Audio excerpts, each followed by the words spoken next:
नमस्कार, मैं अनिल शर्मा और आप जुड़ चुके हैं सत्यहिंदी.com से। आपका बहुत बहुत धन्यवाद हमारे से जुड़ने के लिए। देखिए, ज्यादातर लोग बात करेंगे महाराष्ट्र की। मैं मानता हूं देश की दशा दिशा शायद महाराष्ट्र का चुनाव तय करेगा, इसमें कोई शंका नहीं है। इसके साथ साथ बात होती है झारखंड की, जहां पे भी चुनाव है। बात होती है यूपी की 10 सीटों की, शायद 10 सीटें हैं जहां पे चुनाव है, उपचुनाव है यूपी में। वैसे ही राजस्थान में भी 7 सीटों पे उपचुनाव है। अब ये 7 सीटों पे उपचुनाव क्यों है? क्योंकि 5 सीटें ऐसी हैं जहां के जो एमएलएस थे उन्होंने रिजाइन कर दिया, क्योंकि वो एमपी का चुनाव मतलब लोकसभा का चुनाव जीत गए और वो सीटें खाली हो गई।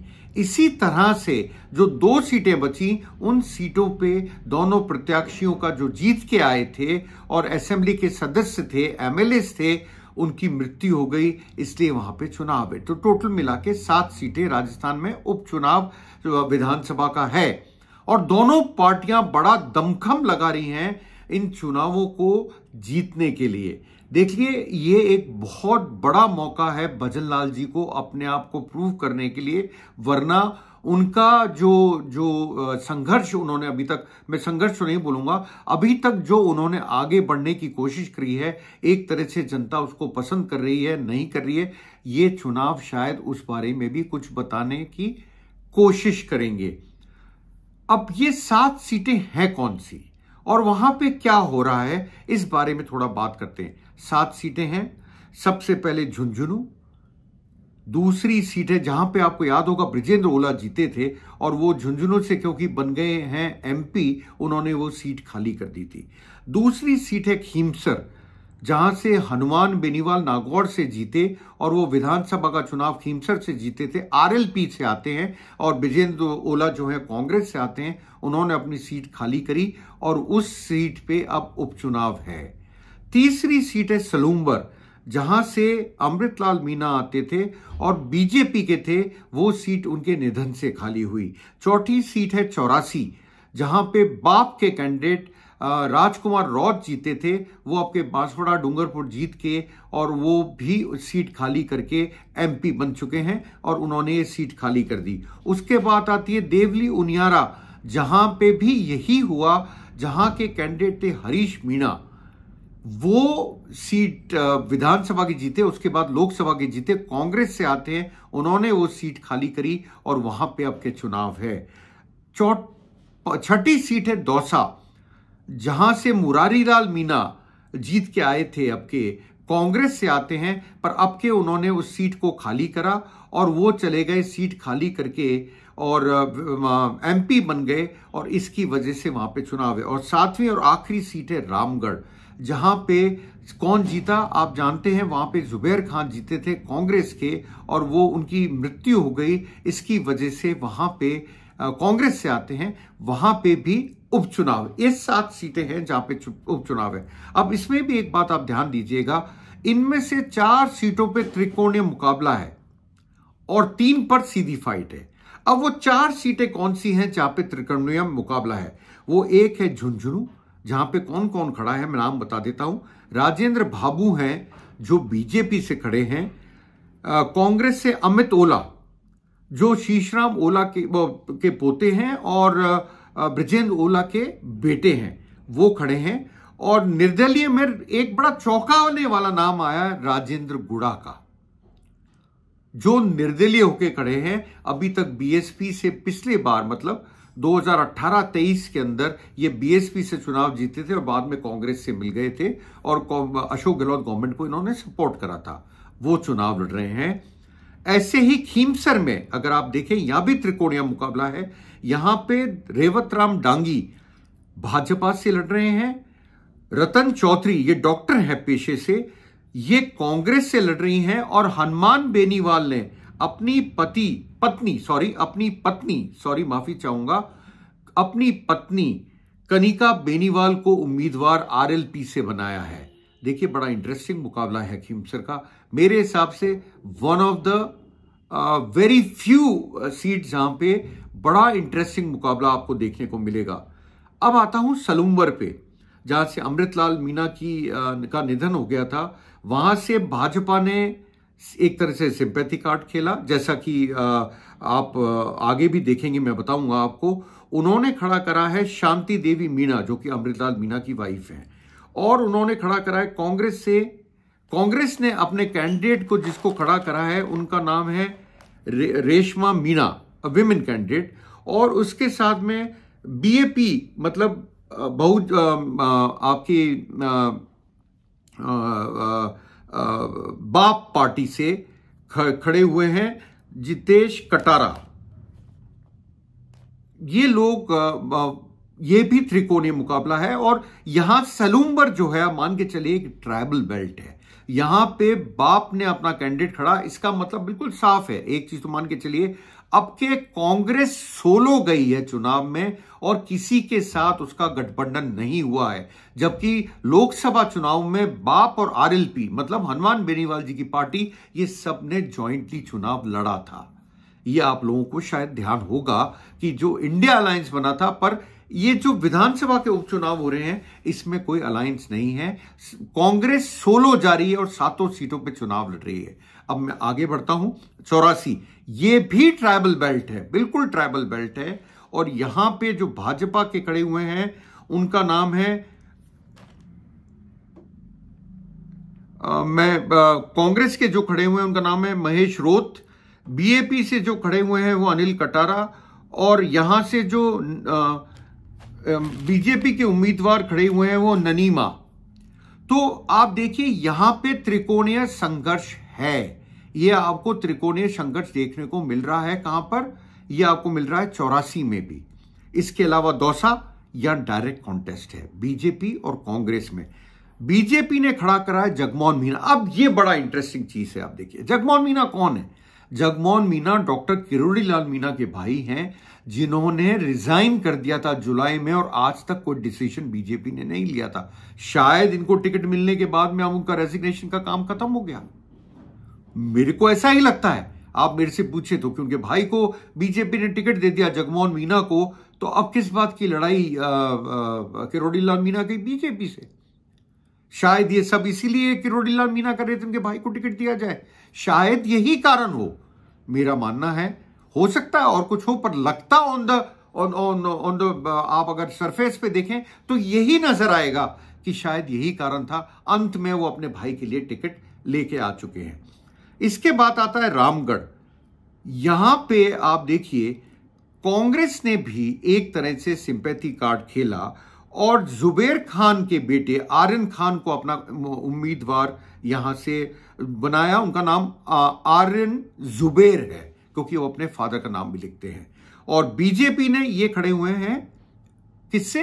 ये खड़े हुए हैं कांग्रेस से। और जो बीजेपी है उन्होंने खड़ा कराया किसी सुखवंत सिंह के नाम के बंदे को। देखिए इंटरेस्टिंग पार्ट ये है, इन चुनावों में आखिर होगा क्या।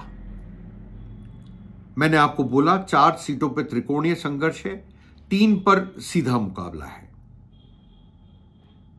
आज तक मैं बोलूं कांग्रेस बड़ी स्ट्रांग दिखती थी राजस्थान के अंदर परसेप्शन बैटल पे, आज तक टिकट डिस्ट्रीब्यूशन से पहले। आज तक का मतलब मेरा टिकट डिस्ट्रीब्यूशन से पहले।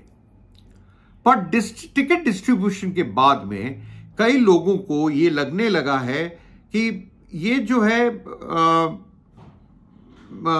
जो परसेप्शन है वो शायद शिफ्ट कर रहा है टुवर्ड्स बीजेपी। क्या कांग्रेस ने टिकट्स देने में गलती करी है? क्या कांग्रेस इस गेम को समझ नहीं पाई है? देखिए मैं आपको एक चीज बताता हूं, मुझे कई बार लगता है कांग्रेस कई बार जीता हुआ मैच हार जाती है, आखिरी पल पे आके पता है जीत रहे हैं पर हार जाती है। देखिए बीजेपी के लिए कोने को ज्यादा यहां कुछ है नहीं, तो उनकी तो टोटल 1 सीट थी। बताना है कांग्रेस को, बीजेपी को भी बताना है, इसमें कोई शक नहीं कि हमने अपनी परफॉर्मेंस इंप्रूव करी। अगर वो 2 सीट भी ऐड करते हैं अपने टैली में तो ऑब्वियसली ये रिफ्लेक्ट करेगा on the working of Bhajanlal Sharma जो वहां के मुख्यमंत्री हैं। पर अगर इन सीटों में से कांग्रेस ने सीटें लूज करी तो मैं बोलूंगा कांग्रेस के लिए ये ठीक नहीं होगा, क्योंकि ज्यादातर सीटों पे कांग्रेस थी। और कांग्रेस का अभी तक परसेप्शन ये था कि 7 सीटों पे कांग्रेस शायद नहीं जीत सकती, पर बीजेपी का डिस्ट्रीब्यूशन, टिकट डिस्ट्रीब्यूशन और कांग्रेस का टिकट डिस्ट्रीब्यूशन अगर आप देखें तो ऐसा प्रतीत होता है कई सीटों पे जो जीती हुई सीटें थी वहां पे कांग्रेस ने टिकट डिस्ट्रीब्यूशन ठीक नहीं करा है।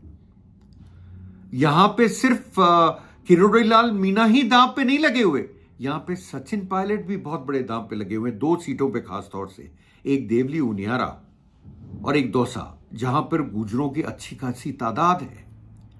और टिकट भी अगर लोग कहते हैं, कहा जाता है कि पायलट जी के कहने पे टिकट दिए गए, तो उनका जो स्टैंड है या उनका जो अब जो चीज है वो वहां जाके उनको दिखाना पड़ेगा कि मैंने राइट कैंडिडेट्स को टिकट दिए। पर ऑन पेपर अगर आप देखें तो ऐसा लगता है कि टिकट डिस्ट्रीब्यूशन में शायद दिक्कत हुई। देखिए, बगावत दोनों पार्टियों में देखने को मिली। बीजेपी ने कुछ बगावत को दबाने की कोशिश भी करी, कुछ दबा भी पाई, पर अंडर करंट जो है, अंडर जो करंट चल रहा है, कई एरियाज में बीजेपी के लोग ही बीजेपी को मार रहे हैं। मतलब मैं बोलूंगा कैमोफ्लेज अटैक कर रहे हैं, ऐसा प्रतीत होता है। वो सीट है खीमसर, जहां पे ऐसा प्रतीत होता है कि बीजेपी के लोग ही अंदरूनी रूप से अपने कैंडिडेट को हराने में लगे हैं। ऐसा ही कांग्रेस में है। देखिए, नरेश मीणा एक उभरते हुए, मैं मानता हूं बहुत अच्छे नेता थे, जिनको टिकट नहीं मिला देवली उनियारा से। वो रोए भी बहुत। क्या वो कांग्रेस के लिए अब काम करेंगे? मुझे बड़ा मुश्किल लगता है, सही बताऊं, मुझे बड़ा मुश्किल लगता है वो कांग्रेस के लिए काम करेंगे। इसके साथ में प्रहलाद गुंजल, जिन्होंने कांग्रेस ज्वाइन करी थी जस्ट बिफोर पार्लियामेंट इलेक्शंस और ओम बिरला के अगेंस्ट में खड़े हुए थे, वो भी एक गुर्जर लीडर हैं बड़े। क्या वो काम करेंगे देवली उनियारा में? अब सारा बोझा किसके ऊपर आ गया? सचिन पायलट के ऊपर, क्योंकि कहा यह जाता है ये दोनों सीटों पे टिकट दिलाने में सचिन पायलट का रोल है। गोविंद सिंह डोटासरा जो स्टेट प्रेसिडेंट हैं कांग्रेस के, वो और अशोक गहलोत आज देवली उनियारा और दौसा उनकी नामांकन के लिए गए हैं। पर माना यह जाता है कि इन दोनों सीटों को दिलवाने में, टिकट दिलवाने में किसका जोर था? वो सचिन पायलट का। तो सचिन पायलट के लिए भी ये बड़ी कठिन परीक्षा है। ऐसे ही मैं आपको बताऊं, गोविंद सिंह डोटासरा जो पीसीसी के चीफ हैं और जाट नेता हैं आजकल राजस्थान के उभरते हुए, उनका डांस बड़ा फेमस है, गमछा डांस जो करते हैं वो बड़ा फेमस हो गया। उनका कैनवेसिंग स्टाइल बड़ी फेमस है कि राजस्थानी भाषा में ज्यादातर वो एड्रेस करते हैं लोगों को, जो अट्रैक्ट करता है। तो मेरा मानना है कि ये जो चीजें हैं, गोविंद सिंह डोटासरा का भी बहुत बड़ा टेस्ट है, सचिन पायलट का भी ये बहुत बड़ा टेस्ट है कि वो कितने कैंडिडेट जिता के ला पाते हैं। वैसे एक चीज आप देखिए, मान के चलिए, जब जब चुनाव होते हैं बाय इलेक्शन, ज्यादातर जो रूलिंग गवर्नमेंट होती है उसका कैंडिडेट जीतता है। पर अब के ज्यादातर जगहों पे ये बात थी कि शायद कांग्रेस का परसेप्शन के अंदर आगे थी और वो नीचे थोड़ा गिरना शुरू हुई हरियाणा इलेक्शन के बाद में, क्योंकि हरियाणा इलेक्शन का रिजल्ट कांग्रेस के फेवर में नहीं आया, जो उनको बहुत बड़ी उम्मीद थी। इससे मनोबल किसका टूटा? कांग्रेस कार्यकर्ताओं का। देखिए, बीजेपी और कांग्रेस, इनको प्रूव करना है अपना कि हम अभी कहां हैं। ज्यादातर मुद्दे जो उठाएगी बीजेपी, वो पेपर लीक जो कांग्रेस के टाइम में हुआ था और उसके ऊपर एक्शन के ऊपर, और कांग्रेस जो मुद्दे उठा रही है ज्यादातर, अगर आप नोटिस करें, वो करा रही है आपने 10 महीने में, 10-11 महीने में, क्योंकि दिसंबर में सरकार बन गई थी, काम क्या करा। तो ये दोनों चीजों पे अब बात होगी। देखते हैं इनमें से किसकी बात जनता सुनती है। पर हां, ये मैं मानता हूं, परसेप्शन में कहीं ना कहीं हिट पड़ी है कांग्रेस को बिकॉज ऑफ टिकट डिस्ट्रीब्यूशन। देखते हैं कार्यकर्ता क्या जुड़ते हैं, क्या कांग्रेस के कार्यकर्ता आगे आके और इस लड़ाई को ढंग से लड़ते हैं या नहीं, अब देखते हैं। और आप भी देखिए, मैं भी देखता हूं। मिलता हूं बहुत जल्द नए वीडियो के साथ। बहुत बहुत शुक्रिया, धन्यवाद।